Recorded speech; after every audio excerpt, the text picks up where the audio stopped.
Hello guys, it's me Malin and ayan, gagawan ko nga ng content yung page ko na ayun, nawalan ako bigla ng access. Yan, kaya ang payo ko lang sa inyo, yung mga may-ari ng mga pages, ayan, kapag may nag-message sa inyo na parang o-offeran kayo, lalo na yung mga kaka-approve pa lang sa in-stream ads. May magchat-chat sa inyo na I want to run my ads with your account, mga ganyan-ganyan. Tapos may isi-send sa inyong link, ganyan. Babayaran daw kayo monthly, mga ganyan. Talagang kukuhanin nila yung ano mo, yung tiwala mo, ganyan. Wag na wag nyo pong i-click yung link. Kasi magkakaroon sila ng access sa account nyo, kagaya na nangyari sa akin. Ito po yung account ko, ayan.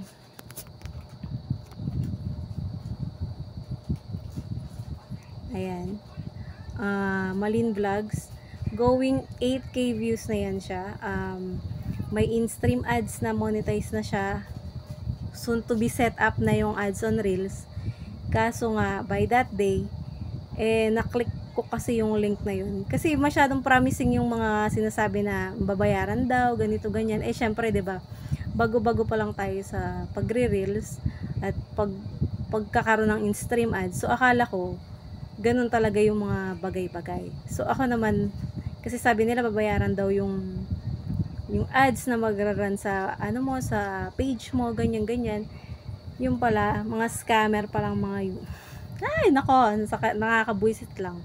So, yun guys, huwag kayong bastang click ng click, huwag din kayong basta maniniwala. Ayan yung account ko na nakakapagtaka kasi connected yan sa main.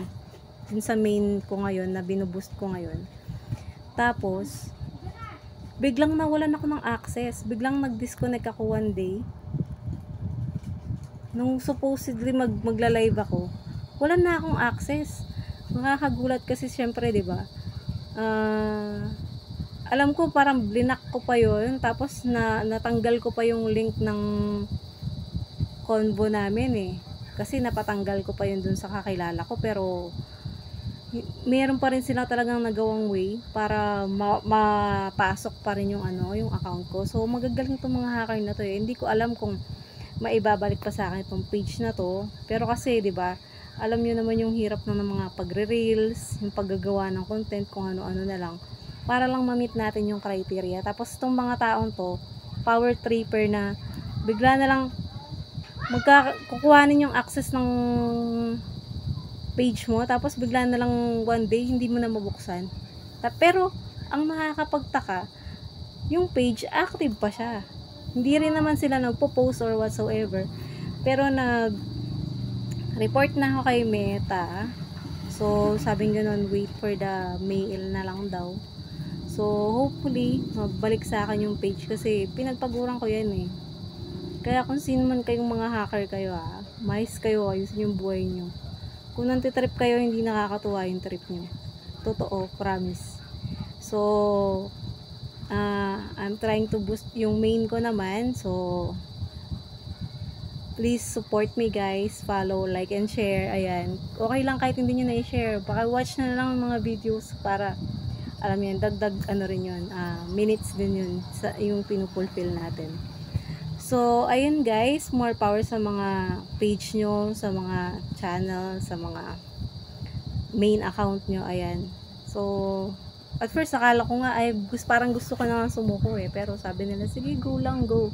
So, yun, medyo nabalik naman yung iba nga sa mga subscribers ko. So, hopefully, I'm working on sa mga,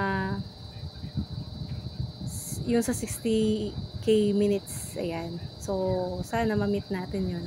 And sana tapusin nyo tong video na to. Like, comment, share kung gusto nyo i-share for awareness. Ayan. At, payo ko lang, huwag kayong mag-click ng link. Yun lang. That's it. Babush!